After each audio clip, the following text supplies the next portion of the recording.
Japan के एक island पर एक औरत कोमा में थी। वो मरने वाली थी। उसे सपना आया कि वो मर गई है और स्वर्ग में पहुंच गई है। वहाँ उसे अपने पूर्वजों की आवाज़ आती है। वो उससे पूछते हैं कि तुम कौन हो। वो जवाब देती है, मैं मेयर की बीवी हूँ। फिर आवाज़ आती है कि हमने ये नहीं पूछा कि तुम किसकी बीवी हो, हमने पूछा है कि तुम कौन हो। वो कहती है, मैं 4 बच्चों की माँ हूँ। फिर आवाज़ आती है, हमने ये नहीं पूछा कि तुम किसकी माँ हो, हमने ये पूछा है कि तुम कौन हो। उस औरत ने जवाब दिया कि मैं स्कूल टीचर हूँ। फिर से आवाज़ आई, हमने ये नहीं पूछा कि तुम क्या काम करती हो, हमने पूछा है कि तुम कौन हो। इस तरह उस औरत ने कई जवाब दिए। उसने उसका नाम बताया, धर्म बताया, कई बातें बताई, लेकिन वो ये नहीं बता पाई कि वो कौन है। फाइनली उसने कहा कि मैं वो हूँ जो हर दिन अपने परिवार का ख्याल रखने के लिए उठती हूँ। मैं वो हूँ जो बच्चों को पढ़ा कर उनका अच्छा माइंडसेट बनाती हूँ। उस औरत का यह जवाब एक्सेप्ट कर लिया गया और वो कोमा से बाहर आ गई। कुछ दिनों बाद वो ठीक हो गई। इस पूरे इंसिडेंट ने उस औरत को उसकी ज़िंदगी का पर्पस समझा दिया। इसके बाद वो अपनी फैमिली की और ज़्यादा केयर करने लगी और बच्चों को और ज़्यादा अच्छे से पढ़ाने लगी। उस औरत को उसका इकिगाई मिल गया था। उसके बाद उस गांव के हर इंसान ने अपना इकिगाई पता करना एक बहुत इंपॉर्टेंट चीज़ मान ली। ये इंसिडेंट जापान के ओकिनावा आइलैंड पर हुआ था। वहाँ पर आज भी हर कोई अपने इकिगाई को ढूंढ कर ही अपनी लाइफ जीता है। आज भी वहाँ के लोग दुनिया के बाकी लोगों से ज़्यादा हेल्दी और खुश होते हैं। वो बीमार भी बहुत कम पड़ते हैं और वहाँ के लोगों की लाइफ भी दुनिया के बाकी लोगों से लंबी होती है। उस गांव की कई चीज़ें बाकी दुनिया के मुकाबले काफ़ी अच्छी हैं। एक्सपर्ट्स के अनुसार इसका रीज़न ये है कि वहाँ के लोग अपना इकिगाई ढूंढकर उसके मुताबिक ही अपनी लाइफ स्पेंड करते हैं। इकिगाई एक जापानीज शब्द है जिसका मतलब होता है रीज़न फॉर बीइंग, यानी कि जिंदा रहने का कारण, जिंदगी का पर्पस, आपका दुनिया में आने का रीज़न। जापानीज मानते हैं कि हर इंसान का कम से कम एक इकिगाई होता ही है, जो उन्हें खुद को समझने के बाद ही मिल पाता है। इकिगाई मिलना बहुत मुश्किल होता है। लोगों की पूरी ज़िंदगी निकल जाती है इसे ढूंढने में। आपका भी एक इकिगाई है और मैं आपको बताने वाला हूँ कि आप कैसे अपना इकिगाई पता कर सकते हो।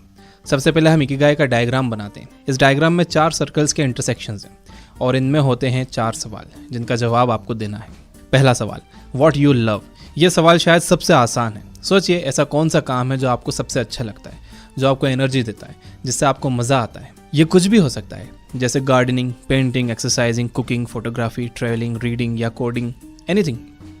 कोई भी ऐसा काम जो आपको बहुत अट्रैक्ट करता है। ये आपके ऑफिस का काम हो सकता है, फैमिली का काम हो सकता है, कोई ऐसा काम जिसमें आपने वॉलंटियरिंग की हो या आपके पर्सनल इंटरेस्ट हो सकते हैं।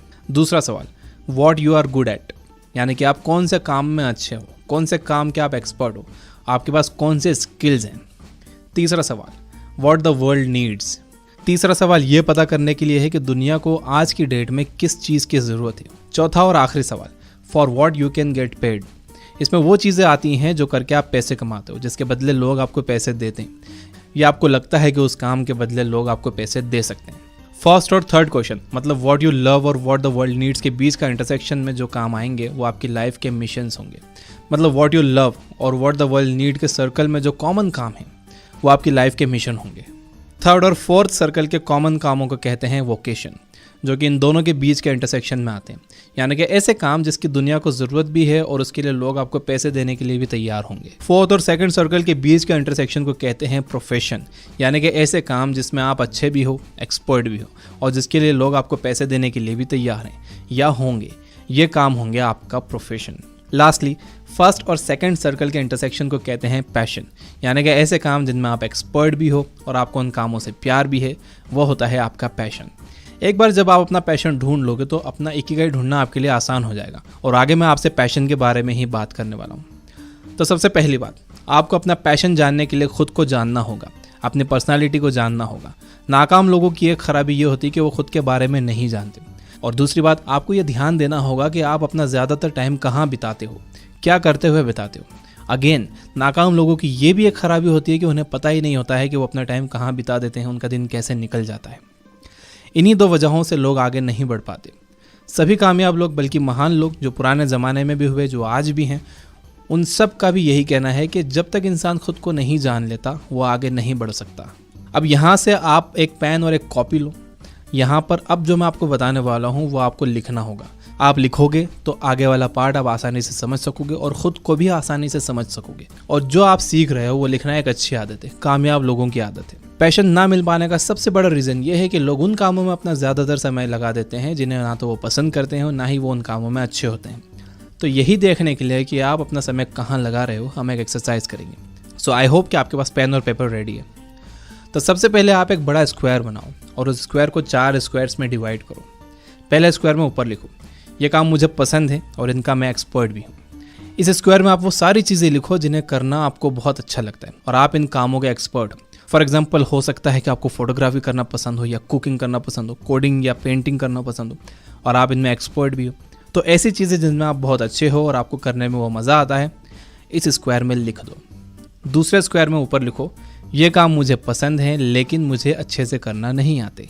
यानी कि ऐसे काम जिन्हें आप बहुत पसंद करते हो लेकिन वो आपको करना नहीं आते हैं तो अच्छी तरह नहीं आते, लेकिन आपका दिल बहुत करता है वो काम करने के लिए।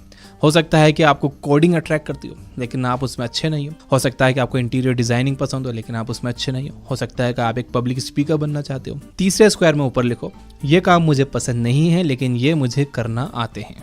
यानी कि ऐसी चीज़ है जो आपको पसंद नहीं है लेकिन मजबूरी में करना पड़ती है। जैसे कि हो सकता है कि आपको कोडिंग करना पसंद नहीं है लेकिन आप कोडिंग में अच्छे हो और वो आपको एज ए जॉब करना पड़ती है। तो ऐसी चीज़ें सोच कर लिख दो जो आपको पसंद नहीं है लेकिन फिर भी आपको करना पड़ती हैं। चौथे स्क्वायर में ऊपर लिखो, ये काम मुझे पसंद भी नहीं है और ये मुझे अच्छे से करना आते भी नहीं है। यानी कि ऐसी चीज़ें जो आपको पसंद भी नहीं है और आप उसके एक्सपर्ट भी नहीं हो, आपको वो करना भी नहीं आती है, फिर भी आपको ये करना पड़ती है मजबूरी में। जैसे कि आपको अपना रूम साफ़ करना पड़ता है।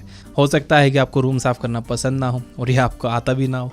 तो इन चारों स्क्वायर्स में आराम से सोच कर अपने जवाब लिखो, कोई जल्दी नहीं। आप ये वीडियो पॉज कर सकते हो। जब आप ये लिख लो तो देखो कि आप अपना ज़्यादातर समय कौन से काम करते हुए बिताते हो। कितना समय आप वो काम करते हो जिसमें आप अच्छे भी हो और वो आपको पसंद भी है। कितना समय आप वो काम करते हो जो आपको पसंद नहीं है। जैसा कि मैंने पहले कहा कि ज़्यादातर लोग जो काम उन्हें पसंद नहीं है वो करने में अपना समय बिताते हैं, इसलिए उन्हें अपना पैशन नहीं मिल पाता। यानी वो लोग नीचे वाले 2 स्क्वायर्स में अपना ज़्यादातर टाइम लगाते हैं। आपको अपना पैशन ढूंढना है तो आपको ऊपर वाले 2 स्क्वायर्स वाले कामों को करने में ज़्यादा टाइम देना होगा। बिना अपनी करंट जॉब को छोड़े हुए आपको ये कोशिश करनी होगी कि आप ऊपर वाले स्क्वायर्स में दिए गए कामों को करने के लिए टाइम निकालो। अब देखो, लॉकडाउन में आपके पास टाइम ही टाइम है। पहले तो बहाना होता था कि मेरे पास टाइम नहीं है। स्टिल अगर आपको लग रहा है कि टाइम नहीं है तो मैं आपको बता दूं, अगर आप टीवी, न्यूज़, सीरियल्स देखना थोड़ा कम कर दोगे तो आपके पास काफ़ी टाइम बच जाएगा। अब हो सकता है कि आपने ऊपर के 2 स्क्वायर्स में कई काम लिखे हों। आपको उन कामों में से सिर्फ उस पर फोकस करना चाहिए जिसको आप ज़्यादा एंजॉय करते हो, जिसको आप बहुत ज़्यादा पसंद करते हो और जिससे आप आगे चलकर पैसे भी कमा सकते हो और वो काम करके कोई ऑलरेडी बहुत पैसे कमा रहा भी हो। फिर आपको उस काम पर और उस आदमी पर रिसर्च करनी चाहिए कि वो आखिर में ये सब कैसे कर रहा है और आपको भी वैसा ही करना चाहिए। अब जैसे कि मैंने पहले कहा कि अपना पैशन पता करने के लिए आपको खुद को जानना बहुत ज़रूरी है। तो सेकंड एक्सरसाइज जो मैं आपको करवाने वाला हूँ वो एक पर्सनालिटी टेस्ट है। इसे करने के बाद आप खुद को बेहतर तरीके से जान सकोगे। ये एक बहुत फेमस पर्सनालिटी टेस्ट है। इसे कहते हैं डिस्क टेस्ट, DISC। ये पर्सनालिटी टेस्ट बेस्ड है 2 बेसिक ऑब्जर्वेशंस पर। पहला ये कि आप आउटगोइंग हो या आप रिजर्व्ड हो, यानी कि आप बाहर जाना, लोगों से मिलना जुलना ज़्यादा पसंद करते हो या आप घर में रहना पसंद करते हो, बस कुछ खास लोगों के साथ ही टाइम बिताना पसंद करते हो। आउटगोइंग लोग किसी को भी जल्दी से अपना दोस्त बना लेते हैं। ये लोग हमेशा कहीं बाहर जाने के लिए तैयार रहते हैं, बल्कि यही लोग बाहर जाने के प्लान्स बनाने वाले होते हैं और दूसरे लोगों को भी ये अपने साथ शामिल कर लेते हैं। रिजर्व लोग घर में रहना पसंद करते हैं। अगर आपको इन्हें कहीं घूमने ले जाना है तो ये बहुत मुश्किल से मानते हैं। ये बस इनके कुछ खास लोगों के साथ ही अपना समय बिताते हैं और अपनी फीलिंग्स सिर्फ उन्हीं के साथ शेयर करते हैं। डिस्क पर्सनालिटी टेस्ट का दूसरा ऑब्जर्वेशन है कि आप पीपल ओरिएंटेड हो या टास्क ओरिएंटेड। पीपल ओरिएंटेड लोग दूसरों के बारे में ज़्यादा सोचते हैं, दूसरों की केयर ज़्यादा करते हैं। फॉर एग्जाम्पल, अगर एक कंपनी का बॉस पीपल ओरिएंटेड है तो वो ये सोचेगा कि उसके एम्प्लॉयज़ आराम से काम कर पा रहे हैं कि नहीं, उन्हें कोई परेशानी तो नहीं है, किसी चीज़ की कोई कमी तो नहीं है। टास्क ओरिएंटेड लोग टास्क के बारे में ज़्यादा सोचते हैं, वो टास्क की केयर ज़्यादा करते हैं।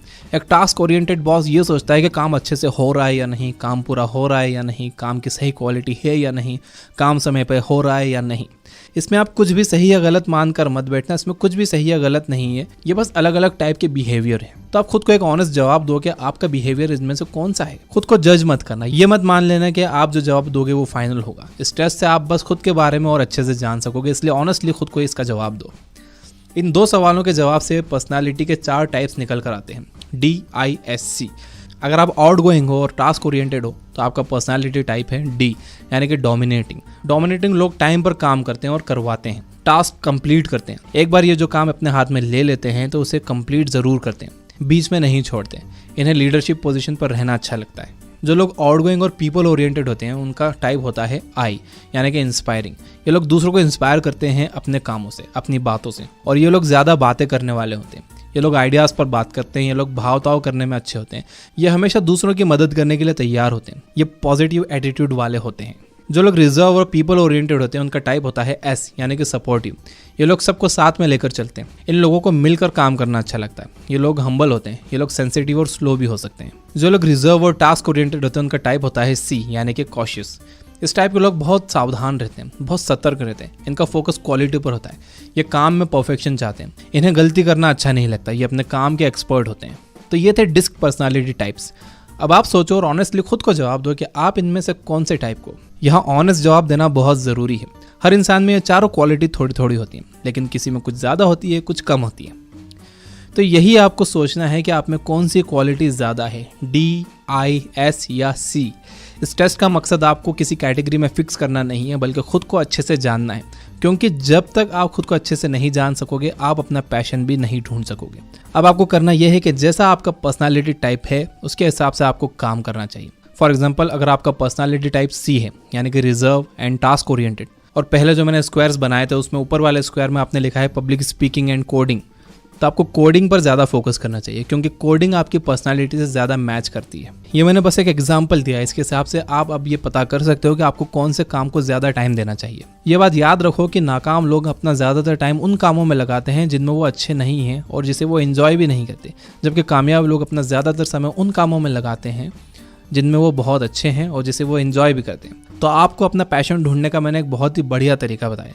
अब ये आपके ऊपर डिपेंड करता है कि इसका इस्तेमाल आप करते हो या नहीं। पैशन ढूंढना क्यों ज़रूरी है, इस पर आप अगर एक मोटिवेशनल वीडियो देखना चाहते हो तो मैंने नेवर क्विट चैनल का वीडियो का लिंक डिस्क्रिप्शन में दे रखा है और एंड स्क्रीन पर भी दिया है, वो आप ज़रूर देखिए। अगर आपको बुक्स पढ़ना पसंद है और आप दुनिया के बहुत कम लोगों की तरह, कामयाब लोगों की तरह खुद पर इन्वेस्ट करना चाहते हो बुक्स की नॉलेज लेने के लिए, तो डाउनलोड करिए ये बुक ऐप। यहाँ पर हम हर महीने हिंदी में 20 से 25 न्यू बुक समरीज ऐड कर रहे हैं और इस पर अभी डिस्काउंट भी चल रहा है। वीडियो अगर आपको सच में हेल्पफुल लगा हो तो इसके बदले आप बस लाइक कर देना, और मैं आपको रिकमेंड करूंगा कि आप एक बार फिर से ये वीडियो देखो।